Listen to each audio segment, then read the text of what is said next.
मेरो माया तिमीलाई तिम्रो माया अरूलाई मेरो माया तिमीलाई तिम्रो माया अरूलाई नेपाली शिरको कालो टोपी भक्तपुर नेपाली शिरको कालो टोपी भक्तपुर विश्वकै सम्पदा हो। रसिलो ओठको रस भन्ने छ हैन, त्यो गीतबाट जितेन्द्र रसिक सँगै हुनुहुन्छ तपाईको सामु हैन, त्यो रसादन गर्ने हाम्रा दर्शकहरूले पनि पक्कै पनि तपाईको त्यो रसिलो रसवाला गीत सुनौ। धेरै रसको संयोजन भएको छ अहिले। कार्यक्रमको नाम तपाईको नाम हैन, मेरो गीतको शब्द त्यो गीत गाउन चाहन्छु। रसिलो ओठको रस पिउन मन लाग्यो, हराएर तिमी भित्र आज जिउन मन लाग्यो। यसमा चाहिँ मेरो शब्द मेरो स्वर रहेको छ र कल्याण सिंह चर्चित सङ्गीतकार कल्याण सिंहको सङ्गीत रहेको छ।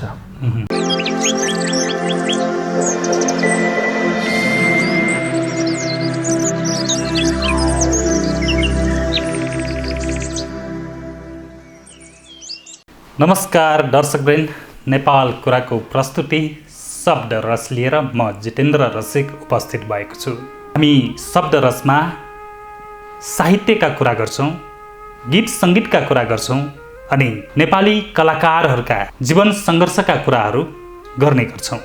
आज शब्द रसमा गायक कपिल कस्पाललाई निम्त्याएका छौँ। कपिल कस्पाल गायक मात्र हुनुहुन्न, उहाँ भरस्थायल लेखक हुनुहुन्छ। त्यसै गरी भक्तपुर साङ्गीतिक समाजका उपाध्यक्ष हुनुहुन्छ। राग रागिनी इन्टरटेनमेन्ट प्रणालीका कार्यकारी निर्देशक हुनुहुन्छ। जनसांस्कृतिक महासङ्घ भक्तपुरको अध्यक्ष समेत हुनुहुन्छ। करिब 40वटा गीतहरू उहाँले आफ्नै स्वरमा गायन गरिसक्नु भएको छ भने धेरै गीतहरू सङ्गीत गरिसक्नु भएको छ। उनै भर्स स्टाइल गायकसँग आज हामी कुराकानी गर्दैछौँ शब्द रसमा।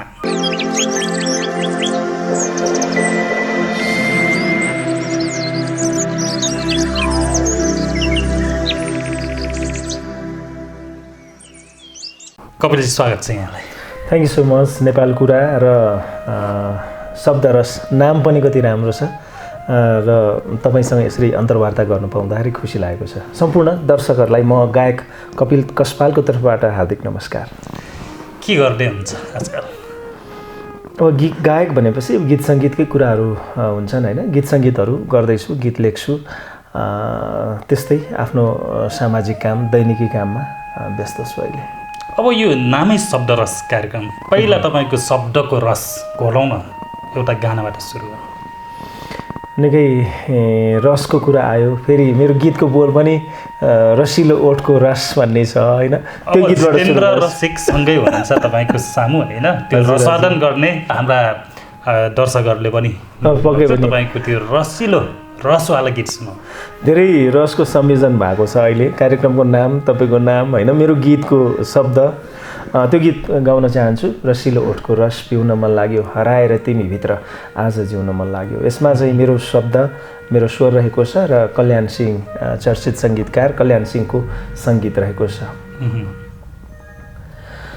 रसिलो ओठको रस पिउन मन लाग्यो, हे हराएर तिमी भित्र आज जिउन मन लाग्यो।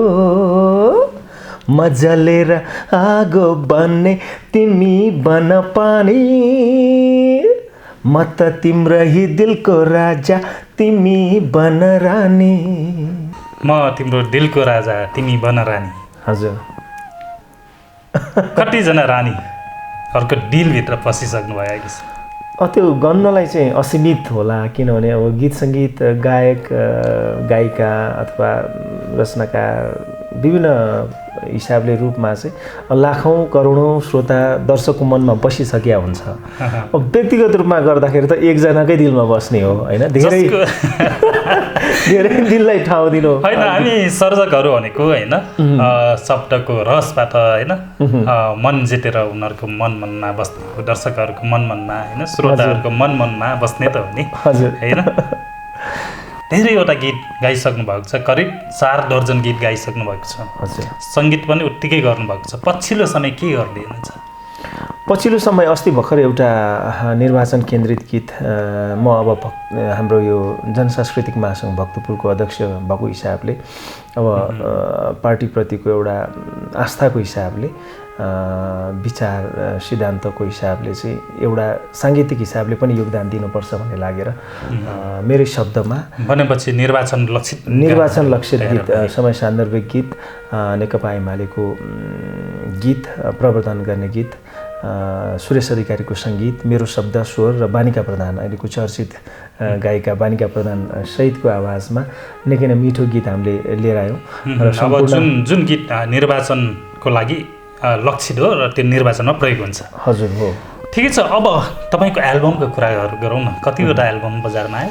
एल्बम चाहिँ मेरो दुईवटा आयो, एउटा लभ लेटर प्रेम पत्र, अर्को द रियलाइजेसन होइन महसुस, दुईवटा एल्बम बजारमा आएको छ र अन्य गीतहरू छुटपुट गीतहरू सोलो ट्र्याक सङहरू अब अहिले त युट्युबमा गीत नै रिलिज गर्ने चलन छ होइन एल्बमभन्दा पनि, त्यसरी नियमित रूपमा गीतहरू आइरहेको छ। लभ लेटरको कुरा गरौँ न। हजुर, कुनै जमाना थियो है, हात हातमा पात पातमा लेखिन्थ्यो, त्यसपछि चिठी लेखिन्थ्यो होइन होइन माया व्यक्त गर्ने होइन। हजुर हो। अब मित्रता व्यक्त गर्ने, सम्बन्ध व्यक्त गर्ने पहिला त चिठी नै थियो मुख्य। अहिलेको नयाँ पुस्तालाई चिठी भन्ने सायद कमैले थाहा हुनसक्छ, नयाँ पुस्ता भर्खरको जेनेरेसनहरूलाई होइन। तपाईँ हाम्रो जेनेरेसनले चाहिँ अहिले त चिठीको लाइभ प्रतिस्थापन चाहिँ इमेल इन्टरनेटले गरेको छ, इमेल भनिन्छ, इमेल पठाइन्छ। अहिले सबै प्रविधिले गर्दाखेरि डिजिटल सिस्टम भयो। हजुर, कुनै याद छ तपाईँको त्यो चिठी लेखेर होइन पत्र व्यवहार गरिन्छ नि, कुनै बेला पत्र मित्रताको जमाना थियो होइन, अनेक थियो नि, एउटा सुनाउनु त्यो रमाइलो। अब हाम्रो जमाना अब हेर्दाखेरि यङै देखिन्छौँ हामी होइन, दुवैजना रसिक छौँ तर हामी चाहिँ त्यो समयबाट गुज्रेको मान्छे हो भनौँ न। अब इन्टरनेट इमेल आएको मोबाइल आएको कति नै वर्ष भएर 15 वर्ष भयो होला म्याक्सिमम होइन। अनि इमेल आएको जिमेलहरू आएको त भर्खरै होला होइन नेपालमा चाहिँ। त्यो हिसाबले हामीले चाहिँ त्यो सूचना प्रविधिसँग सङ्गत गरेर खेलेर लडेर पढेर हुर्किन पाएनौँ। तपाईँले भन्नुभएको जस्तै चिठी लेखेरै आयौँ हामीले, चिठी पठाउँथ्यौँ, कहीँ पठाउँदाखेरि चिठी लेखिन्थ्यो। अब माया प्रेमको कुरामा जोडेर हेर्दा त्यो पनि गरियो कुनै समयमा होइन। अब कतिवटा जति चिठी लेख्नुभयो भन्नुहोस् त, आज यो सत्य किस्सा खोलौँ न जीवनको। चिठीहरू लेखियो अब कुनै जमानामा, अब जवान हुँदाखेरि होइन त्यो सूचना प्रविधिको माध्यम छैन, अनि आफूलाई मनपर्ने केटी देखिसकेपछि डर लाग्ने स्वभावैले, जसलाई पनि डर लाग्ला, मलाई पनि डर लाग्थ्यो।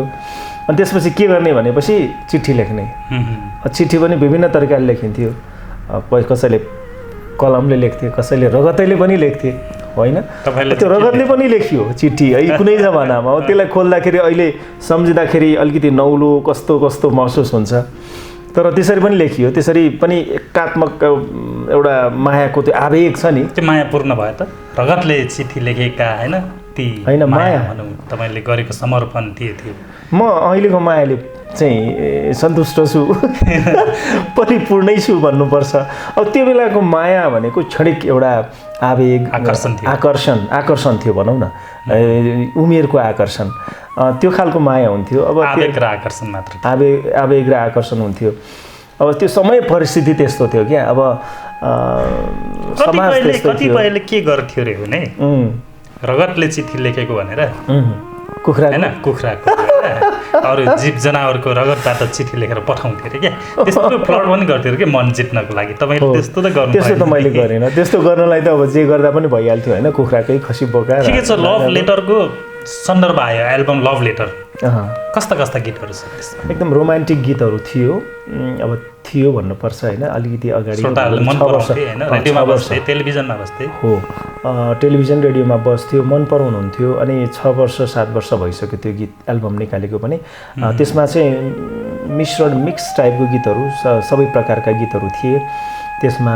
अब भूपेन्द्र रामाजीको सङ्गीतको गीत, हरिलम साल दाईको सङ्गीतको गीत, सुभाष चन्द्र ढुङ्गेलको शब्दको गीत, मेरै शब्दको गीतहरू, कल्याण सिंहको सङ्गीत होइन, त्यस्ता चर्चित सङ्गीतकारहरूको साथमा केही मेरै पनि सङ्गीत शब्दहरूको गीत मैले गाएको भइहाल्यो एल्बममा त होइन। पुरै एउटा सुनाउँ। मैले अघि एउटा रसिलो ओठको गीत गाएँ होइन।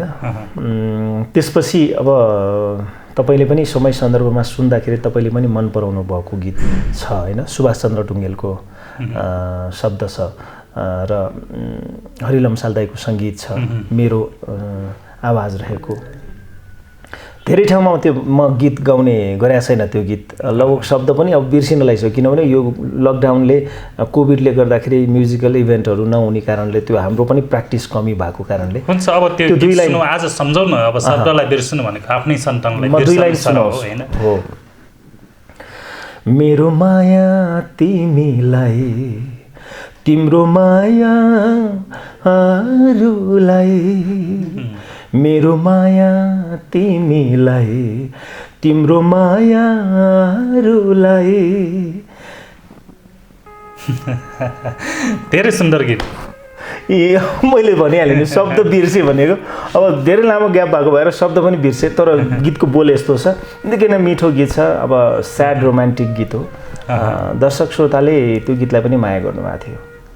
तपाईँ साङ्गीतिक क्षेत्रमा हुनुहुन्छ, भक्तपुर साङ्गीतिक समाजमा पनि हुनुहुन्छ, राग रागिनी होइन, प्राली भनेर तपाईँले यो साङ्गीतिक क्षेत्रमा एउटा संस्थै निर्माण गरेर बसिरहनु भएको छ। त्यसको कार्यकारी निर्देशक पनि हुनुहुन्छ होइन। हजुर, कतिको पहिलाको तपाईँको जेनेरेसन भनौँ न होइन, अब तपाईँको अहिलेको पनि एउटा जेनेरेसन छ होइन, तपाईँ त्यो जेनेरेसन गुजारेर आउनु भएको छ क्या। प्रविधि बिनाको जेनेरेसन पनि तपाईँले भोगेर आउनुभएको छ। हो, त्यो युग, अब युगै भनौँ त्यसलाई, एउटा त्यो युग र अहिलेको समयलाई कसरी कम्पेयर गर्नुहुन्छ? अहिले त निकै सहज भइसकेको अवस्था छ, त्यो युगलाई लिएर अलिकति त्यसको किस्सा सुनाउनु। अलिकति अगाडि सङ्गीतको माहौल अलिकति बेग्लै थियो। सिडीहरू निस्किने, अनि चक्का निस्किने होइन, फिजिकल रूपमा बिक्री हुने, अनि कलाकारले त्यो मार्फत राम्रै आम्दानी पनि गर्ने होइन। अब त्यो बेलामा केही नलिकन आएका गायक गायिका, सङ्गीतकार, गीतकारहरूले काठमाडौँमा सिडी बेचेर, चक्का बेचेर घरबार बनाएको, बिहा गरेको, आफ्नो घरजम गरेको घटनाहरू हाम्रै अगाडि ताजा छ। त्यो समय त्यस्तो थियो। अब अहिले समय प्रविधि डिजिटल युगमा प्रवेश गरेको छ। नेपाली सङ्गीत पनि त्यसको बजार व्यापक भएको छ, त्यसको फाइदा बेफाइदा आफ्नो ठाउँमा छ होइन। त्यो कारणले गर्दाखेरि धेरै परिवर्तन आएको छ। अब अहिले चाहिँ गीत सङ्गीतमा कम्पिटिसन धेरै टफ भयो। त्यो बेलामा सञ्चार माध्यम थोरै थिए, जसको गीत रेकर्ड भए पनि बस्थ्यो, अनिवार्य बस्थ्यो। अब अहिले कुन रेडियोमा रेडियो सञ्चार माध्यम पनि त्यति नै भयो र गायक गायिकाहरू त त्योभन्दा पनि बढी भयो। अझै अहिले त रियालिटी सोहरू प्रविधिले खिच्यो। अब प्रविधिले खिच्यो र अब चाहिँ कता कता सङ्गीत बढी पैसामा किस्नुभन्दा बढी अवसर पनि दिएको छ भनिन्छ नि होइन। अवसर पनि दिएको छ, अवसर पनि दिएको छ। प्लेटफर्महरू थुप्रै छन्, रियालिटी सिङ्गिङ रियालिटी सोहरू भएको छ। आफूसँग ट्यालेन्ट भयो भने युट्युबमा एउटा गिटार बजाएर गीत गाएर पनि लाखौँ करोडौँ भ्युज भएर त्यसमार्फत पैसा कमाउने पनि छन्। त्यो छ, तर त्यसमा राम्रो कुराहरू थोरै त्यसबाट आइरहेको छ र धेरै चाहिँ विकृति विसङ्गति नै बढी आइरहेको छ कि जस्तो। तपाईँलाई कस्तो लाग्छ? तपाईँको पुस्ता, तपाईँभन्दा अलिकति माथि दाई पुस्ताका गानाहरू होइन, कुनै जमानामा गाना सुनेर मान्छे यति तृप्त हुन्थे क्या। नारायण गोपालको कुरा गरौँ, त्यसपछि रामकृष्ण ढकालका कुरा गरौँ होइन, अब त्यसपछि जेनेरेसनहरू त आए होइन। हजुर, ती युगका जस्तो एकदम गहकिलो गानाहरू मैले सुन्न पाएन। मैले एक खालको श्रोताहरूकोमा एक खालको छटपट पनि छ, गुनासो पनि छ क्या। गुनासो पनि छ।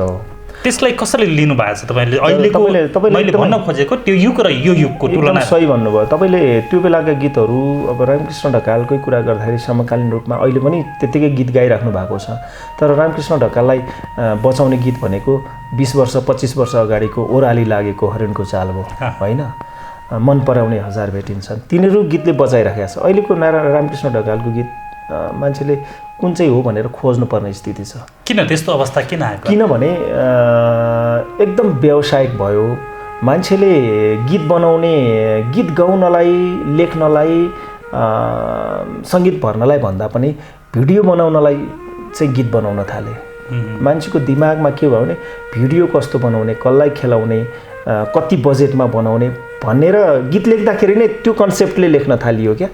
त्यो कारणले के भयो भने गीतको जुन प्राण हुन्छ नि त्यसको रस हुन्छ नि, अब कार्यक्रमको नामै रस छ, त्यो रस जति पहिले सोचिसक्या हुन्छ पैसाको त्यो चलखेलले, पैसाको मस्तिष्कले गीत लेख्न थाल्यो, मनभन्दा मस्तिष्कले लेख्न थाल्यो र मस्तिष्कलाई पनि पैसाले किन्न थाल्यो। त्यो त्यस्तो स्थिति भयो। त्यो कारणले गर्दाखेरि चाहिँ पहिलाको जस्तो गीतमा जीवन्तता, जीवन जुन त्यो शब्दले, भावले, सङ्गीतले त्यो हामीलाई त्यो हलचल ल्याउँथ्यो, त्यो मनदेखि मनको हलचल ल्याउँथ्यो, तरङ्ग ल्याउँथ्यो, त्यो तरङ्ग अलिकति कमी ल्याएको छ। अब अहिले चाहिँ के हुन्छ, मन तरङ्गित हुने होइन, जिउ मात्रै तरङ्गित हुने, जिउ हल्लिने मात्रै खालको गीतहरू आइरहेका छन् अहिले। भनेपछि यसरी विश्लेषण पनि गर्न सकियो, अहिलेको गानाहरू भनेको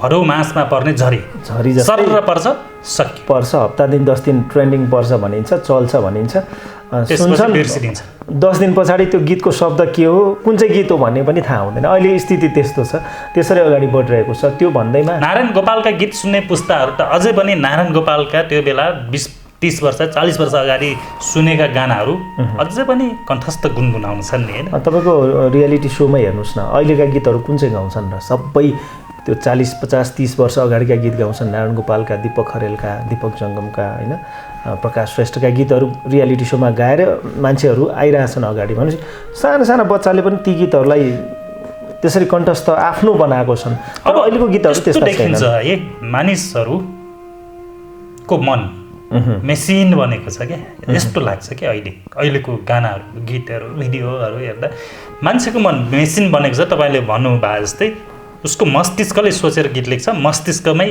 अनि आँखाले रसवादन गर्छ। अहिले त मनले रसवादन, कानले रसवादन गर्दैन, आँखाले गर्छ, अनि सक्यो। अब विगतको जस्तो साङ्गीतिक क्षेत्रलाई पुनर्जीवन दिन के गर्न आवश्यक देख्नुहुन्छ? पुनर्जीवन दिनलाई सबैले आफ्नो क्षेत्रबाट भूमिका निभाउनुपर्छ होइन। सूचना प्रविधि, समयको गति, समयको आवश्यकता होइन, त्यो अनुसार आफू ढल्किन त पर्छ, त्यसलाई पछ्याउनुको विकल्प छैन। तर पनि यसमा भएका विकृतिहरू, विभिन्न विकृतिहरू छन्। अब मैले भन्दाखेरि म ठुलो गायक, म ठुलो गीतकार अथवा सङ्गीतकार त्यस्तो त होइन, मैले पनि सिक्दैछु होइन, नमरेसम्म अन्तिमसम्म सिक्ने क्रम जारी रहन्छ, सिक्दैछु।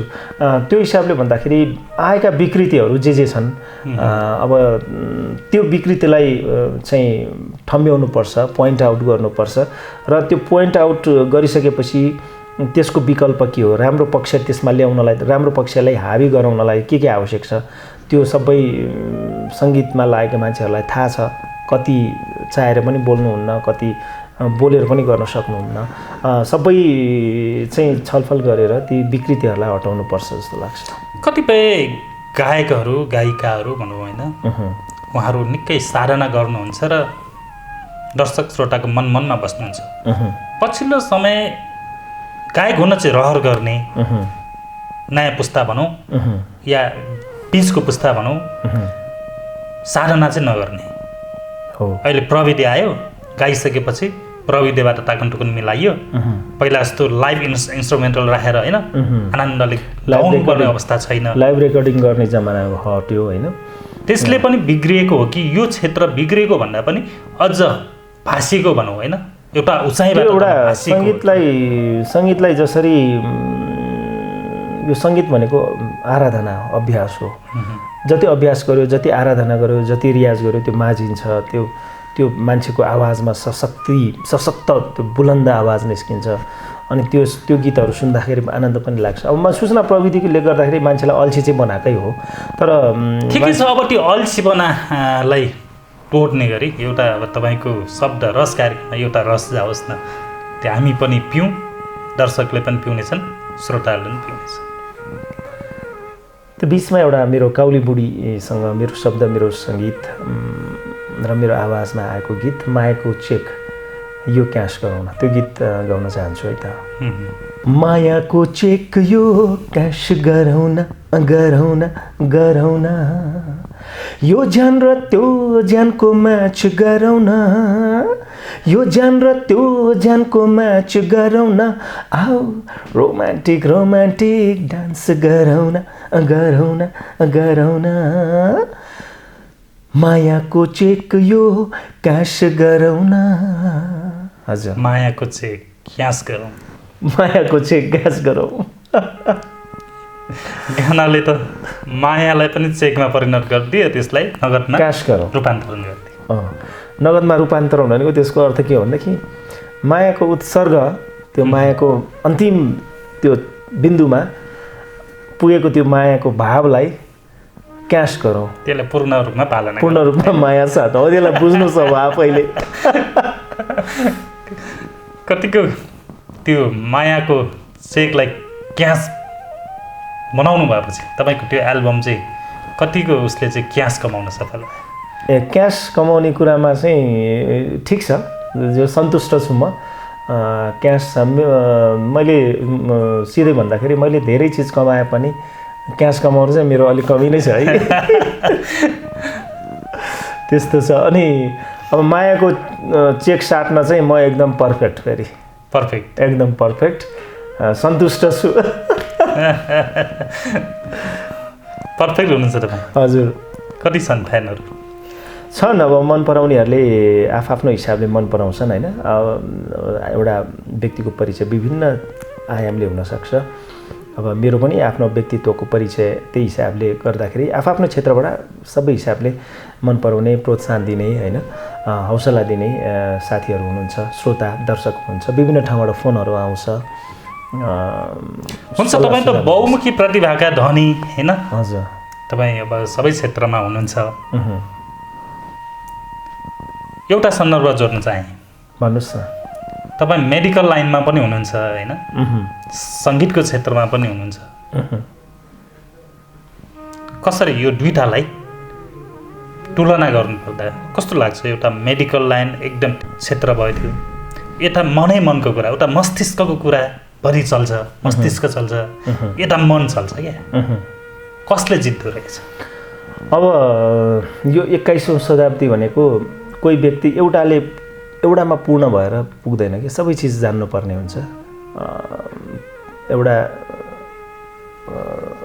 विद्यार्थी, स्कुलको विद्यार्थीलाई पनि अब अहिले पढ्ने भनेर पढाइमा मात्र फोकस गरिँदैन, विभिन्न अतिरिक्त क्रियाकलापमा फोकस गरिन्छ बच्चैदेखि। त्यही हिसाबले अब हाम्रो जेनेरेसनले पनि त्यो अलिकति त्यो खालको परिवर्तन खोजेको छ। त्यो कारणले गर्दाखेरि अब अलिकति डाइनामिक हुनैपर्ने स्थिति छ सबै हिसाबले। अब त्यो तर फेरि के हो भने म्युजिकल थेरापी पनि छ। अब अहिले तपाईँको कति रोगहरू म्युजिकल थेरापीबाट ट्रिटमेन्ट गर्ने। मैले चाहिँ मन र मस्तिष्कको कुरा गरेँ कि हामी त जीवन एउटा घाउ हो भन्छौँ, यो जीवनभरि दुख्छ, यसलाई त होइन सिकाउँदै सिकाउँदै सिकाउँदै जिउने हो भन्छौँ, तर भावनाले त्यो भन्छौँ जीवन घाउ हो भन्छौँ। तपाईँ त हामी मनको घाउको होइन भावनाको घाउको कुरा गरिरहँदा तपाईँ त शरीरको घाउ सिलाउँदै सिलाउँदै सिलाउँदै होइन आफ्नो पेसा पनि गरिरहनु भएको छ। यो बिचको मन र मस्तिष्कको एउटा हुन्छ नि अन्तरलाई कसरी व्यवस्थापन गर्नुभएको छ भन्ने खोजेको। व्यवस्थापनको कुरा चाहिँ सबै समयको व्यवस्थापन हो होइन। समय व्यवस्थापन गर्न जाने भने सबै चिज व्यवस्थापन हुन्छ। तर त्यो दुईटैलाई पनि मैले एउटै पाटोमा राखेर हेर्छु, किनभने जहाँ ट्रिटमेन्ट उपचार गरिन्छ, औषधि दिइन्छ, त्यो मान्छेलाई साङ्गीतिक हिसाबले अझै खुराक डोज दिइयो भने उसको रोग 50% औषधिले ठिक हुन्छ, 50% त्यो हामीले दिने औषधि उपचार मोटिभेसन अथवा त्यो सकारात्मक ऊर्जाले उसको आधी 50% रोग गइसकेको हुन्छ। त्यसमाथि ठक्क 50% चाहिँ हाम्रो औषधि मूलोबाट चाहिँ दिँदाखेरि त्यसले 50% केयर गर्छ। अब एउटा गीत सुनौँ, त्यसपछि हामी अलिकति थोरै जीवन र जगतका कुरा गर्नेछौँ। शब्द रसभित्र जीवन र जगतका रस अलिकति घोलिएन भने त्यो पनि मजा आउँदैन। सुनौँ एउटा रस, तपाईँको गीत रस। अब गीतहरू गाउने क्रममा एउटा भक्तपुर गीत पनि छ।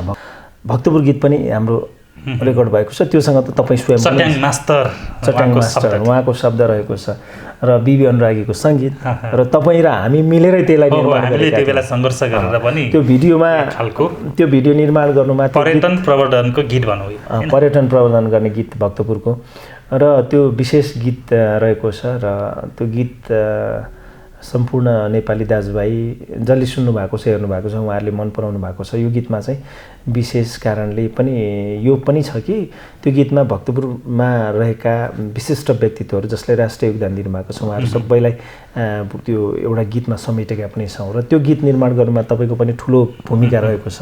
त्यो हाम्रो जीवनकै ऐतिहासिक क्षणमध्येको त्यो कर्मको रूपमा जीवनकै ऐतिहासिक क्षण को रूपमा पनि मैले महसुस गरेको छु र त्यो बिर्सिन नसक्ने कुरा हो र त्यो गीत एउटा सुनाउन चाहन्छु।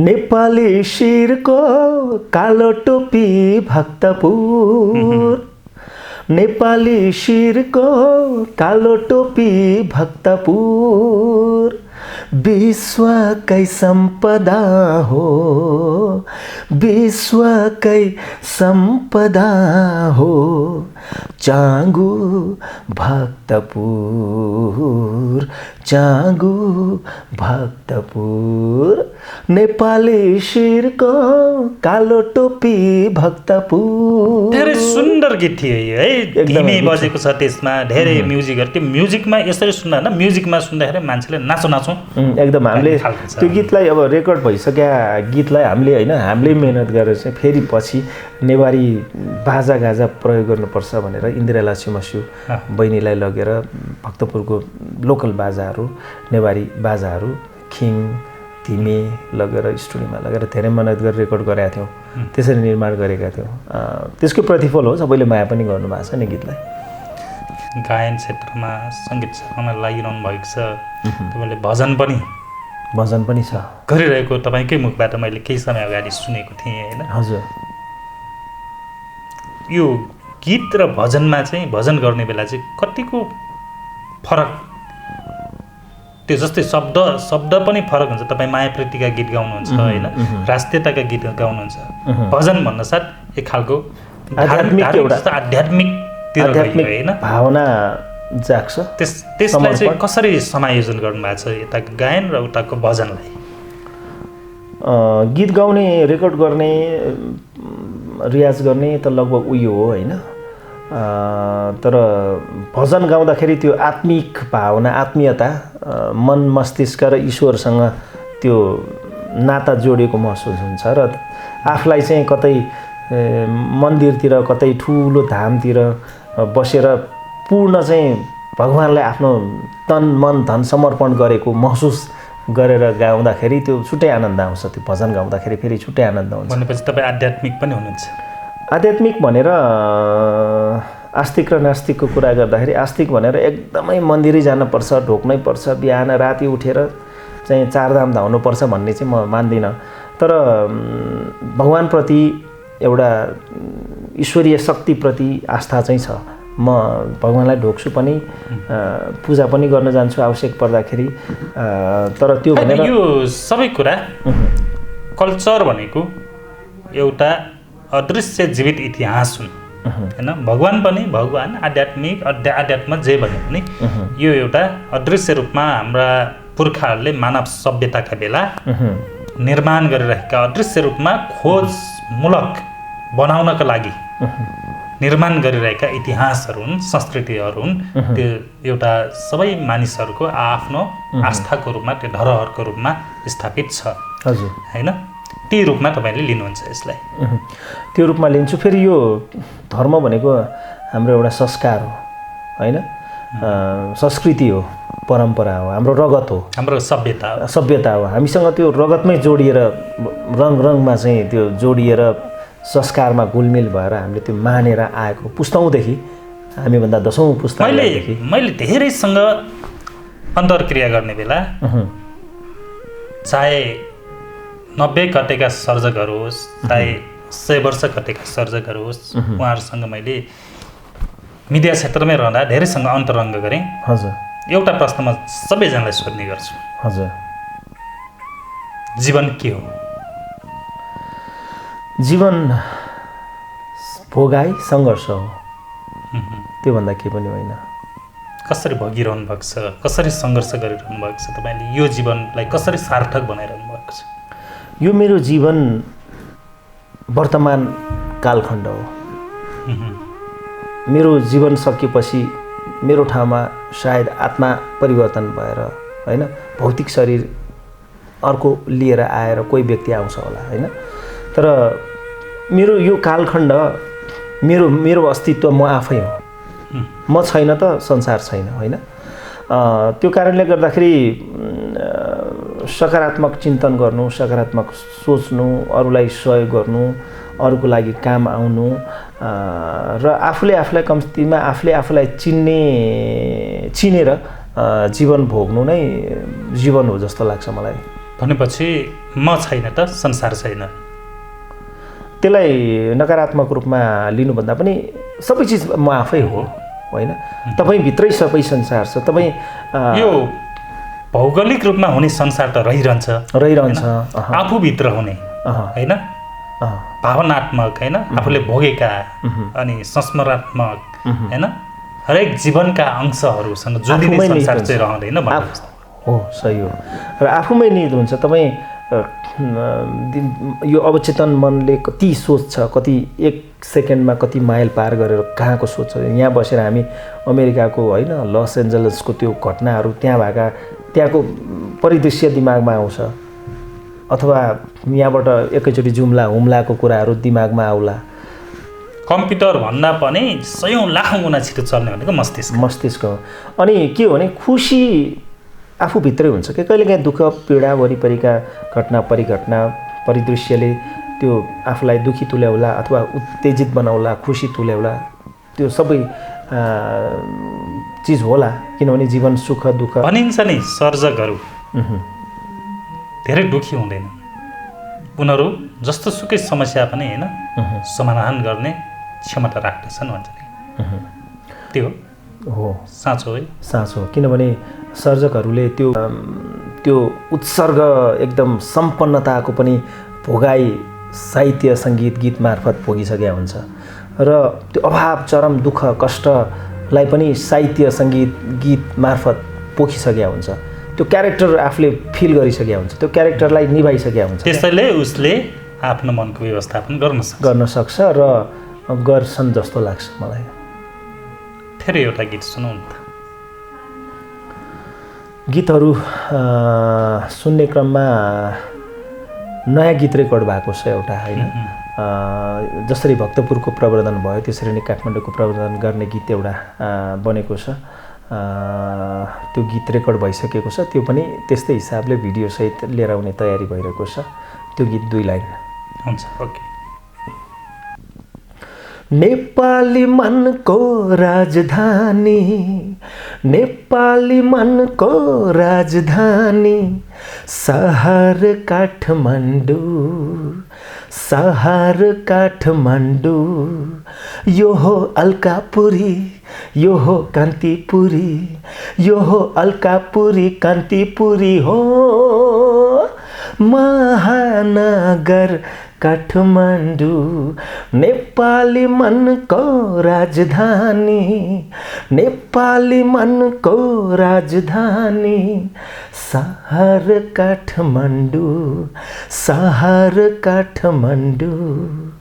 मिठो गीतको लागि तपाईँलाई विशेष धन्यवाद। ल शुभकामना पनि नयाँ आउँदै रहेछ।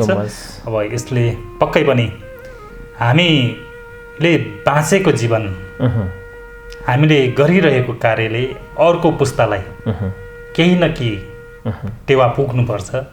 तपाईँ हामीले सोच्ने यही नै हो होइन। नयाँ पुस्ताको लागि बाटो देखाउने एउटा मार्ग कोरिनुपर्छ। हो, हामीले यति धेरै कुरा त गरिसक्यौँ। हजुर, तपाईँको साङ्गीतिक जीवनको सुरुवाती चरणलाई अलिकति मैले कोट्याउन चाहेँ। कसरी सुरु भयो, कसरी यही क्षेत्रमा चाहिँ म जीवन जिउँछु होइन, यही क्षेत्रमा चाहिँ आफूलाई अगाडि बढाउँछु भन्ने लाग्यो। गीत सङ्गीत भनेको यस्तो क्षेत्र हो जो बिना सम्भवतः विश्वका कुनै पनि मान्छेहरू बाँच्न सक्दैनन्। गीत सङ्गीत नसुनेको, नसम्झेको, आवश्यक नपरेको सम्भवतः कोही पनि नहोला। दुःखी गीत होला, स्याड गीतहरू होला, रमाइलो गर्ने मान्छेलाई रमाइलो गीत मन पर्ला। होइन, यो गीत सुनेर मन्त्रमुग्ध त पशु पक्षी पनि हुन्छन् होइन, उनीहरूलाई पनि सङ्गीतको आवश्यकता छ भन्छ। अहिले त सङ्गीतको थेरापीबाट पशु पक्षीलाई समेत उपचार गर्न थालेको छ। यो त भयो अर्को बाटो। तपाईलाई यही सङ्गीत क्षेत्रमा नै म लागि पर्छु भन्ने यो एक खालको मनमा कटिबद्धता आउँछ नि, त्यो कसरी आयो भन्नु? म चाहिँ सङ्गीत प्रेमी भएँ भनौँ न। पहिलादेखि सङ्गीत मनपर्ने, त्यो बेलामा पप गीतको एकदम साम्राज्य चलेको थियो। त्यो बेलामा पप गीतहरूका सिडीहरू दिनमा 2 चक्काहरू भनौँ, त्यो बेलामा त सिडी पनि थिएन, चक्काहरू 50-60 रुपियाँ तिरेर कहाँ परसम्म गएर हामी किन्थ्यौँ होइन। अनि ती गीतहरू सुनेर आइराख्दाखेरि पुरा रिलवाला चक्का त्यो 50-55-60 रुपियाँ लिन्थ्यो त्यो जमानामा। हामी म 2-3टा किन्थेँ ल, त्यसरी किनेर सुनिन्थ्यो गीत सङ्गीत, त्यति मन पर्थ्यो। अनि रेडियो आयो होइन, एफएमहरू आयो। एफएम आइसकेपछि त्यसमा बज्न थाल्यो, झन् आकर्षित गर्यो। त्यो जे बजाएको छ त्यसलाई कण्ठस्थ कपी गरेर गाउने होइन, त्यसरी सुरु गरियो, सुनियो। अनि पुराना गीतहरूको आफै पनि राम्रो श्रोता भएको कारणले गर्दाखेरि रेडियो नेपाल सुनिन्थ्यो। त्यसरी ती गीत सङ्गीतले आकर्षण गर्यो र त्यसपछि केही प्रयास गर्दै जाँदाखेरि लगभग 2 दशकभन्दा बढी भयो होला मैले गीत लेखनबाट। जस तपाईँ रेडियो नेपालमा स्वर परीक्षा दिन त जानु परेन? गएँ रेडियो नेपालमा, एक जमाना थियो रेडियो नेपालमा स्वर परीक्षण पास गरेपछि त्यो गजबको सिङ्गर भएर निस्कन। अलिक पछाडि गएँ तर त्यो अनुभव चाहिँ सेयर मैले लिएँ। तर त्यो बेलामा त्यो दिनै त्यस्तो थियो, ब्याड लक, काम भएन मेरो। पछि विभिन्न सञ्चार माध्यममा आए। पहिला चाहिँ एउटै रेडियो नेपाल मात्र थियो, त्यहाँ स्वर परीक्षा पास गरेपछि रेडियो नेपालमा गाउन पाइन्थ्यो र त्यो मुलुकभरका सबै नेपालीले सुन्ने भनेको रेडियो नेपाल थियो र त्यो गायक सबै नेपालीको गायक भन्थ्यो। हुन्छ, तर त्यो अनुभव चाहिँ मैले गरेँ। रेडियो नेपालमा थुप्रैचोटि गएको छु। अहिले रेडियो नेपालले यो स्वर परीक्षाले पनि विगतको जस्तो क्रेज छैन अब, किनभने अहिले घर घरमै गायक गायिकाहरू भइसके, आफ्नै रियाजमा आफ्नो कोही कति गायक गायिकाको त आफ्नै स्टुडियो भइसकेको छ। रेडियो नेपालमा स्वर परीक्षा पास गरेर भन्दा होइन, पास त्यो परीक्षै नदिएर बाहिर आएका गायकहरू चर्चामा आएको देखिन्छ क्या पछिल्लो समय होइन। पहिलाको रेडियो नेपालको एकाधिकार समय सापेक्ष समय सूचना प्रविधिको प्रादुर्भावसँगै त्यसको महत्त्व घट्दै गयो। अब अहिले त्यो कारणले गर्दाखेरि पनि ती चिजहरू भएका हुन्। के भन्नुहुन्छ तपाईँ? त अब गायन क्षेत्रमा हुन्छ, सङ्गीत क्षेत्रमा हुन्छ, हरेक क्षेत्रमा हुन्छ होइन। नयाँ पुस्ताका गायकहरू यो क्षेत्रमा आउन चाहने गायकका अब आउन चाहने, आउने जति आइसके होइन, फेरि पनि छन् धेरै नयाँ पुस्ताहरू। अब गायनमै लागि परौँ न हुनुहुन्छ भन्ने खालका नयाँ पुस्ताहरूको लागि के भन्नुहुन्छ? पक्कै पनि सिकेर आउनुपर्छ होइन। अब रियाज गर्नुहोस्। अब अहिले पहिलाको जस्तो क्लासै लिनुपर्छ भन्ने छैन। तपाईँले सामाजिक सञ्जालहरूमा, गुगलहरूमा तपाईँले टाइप गर्नुभयो, युट्युबहरूमा टाइप गर्नुभयो भने विभिन्न खालका कोर्सको अनलाइन क्लासहरू पाउँछ होइन। तपाईँ इन्स्टिच्युटमै जानुपर्छ, युनिभर्सिटीमै जानुपर्छ, ट्रेनिङै लिनुपर्छ भन्ने पनि छैन। तपाईँले युट्युबबाट पनि विभिन्न खालका गीत सङ्गीतहरू सिक्न सक्नुहुन्छ, बाजा बजाउन सक्नुहुन्छ। त्यो सिक्दै पनि छन्, कति नयाँ युवा पुस्ताका युवा पिँढी भाइ बहिनीहरू सिक्दै पनि छन्। त्यसलाई चाहिँ आफूलाई आफ्नो क्षमता के छ त्यो पहिला त्यो पहिचान गर्नु पर्यो। त्यो क्षमताअनुसार के हो, गीत गाउने, सङ्गीत गर्ने, बजाउने, कम्पोज गर्ने होइन, अथवा अहिले धेरै प्लेटफर्महरू छन्, टेक्निकल काम गर्ने, केमा आफ्नो खुबी छ त्यसलाई पहिचान गर्ने र त्यो पहिचान भएको खुबीलाई माझेर त्यो अनुसारको आवश्यक शिक्षाहरू के छन्, ट्रेनिङहरू के छन्, त्यो आफूले खोजेर स्वअध्ययन पनि गर्न सकिन्छ। त्यसरी अगाडि आउनुपर्छ र धेरै आइराख्नु पनि भएको छ र राम्रो कलाकारले, राम्रो गायकले, राम्रो सङ्गीतकारले राम्रो स्थान पनि पाइराखेका छन्। तर अलिकति विकृति बढेको भन्ने चाहिँ स्वाभाविक रूपमा त्यो मलाई चिन्ताको विषय पनि हो। र तपाईँले सामाजिक सञ्जालतिर हेर्नुभयो भने पनि, युट्युबमा हेर्नुभयो पनि नकारात्मक चिजमा बढी हावी भइरहेको, छाडा शब्द भएका, अलिकति उत्तेजित गीत, अलिकति भल्गर टाइपको गीतहरू मान्छेले खोजी हेर्ने, ट्रेनिङमा पर्ने, तर राम्रा गीत, मेहनत गरेका गीत, एकदमै छायामा पर्ने, सशक्त गीतहरू छायामा पर्ने नहेरिदिने, त्यो बढ्दै गएको छ। त्यो गर्नु राम्रो होइन। राम्रा कलाकारका राम्रा गीतहरूलाई पनि माया गरिदिनुपर्छ, नकारात्मक चिजहरू मात्र हेर्ने होइन भन्ने चाहिँ म सम्पूर्ण दर्शकलाई सन्देश दिन चाहन्छु। कार्यक्रमको अन्तमा छौँ। हजुर, अब तपाईँसँग बसेर कुराकानी गर्ने हो भने त अब घन्टा 2 घन्टा 3 घन्टा 4 जति पनि जान सक्छ होइन।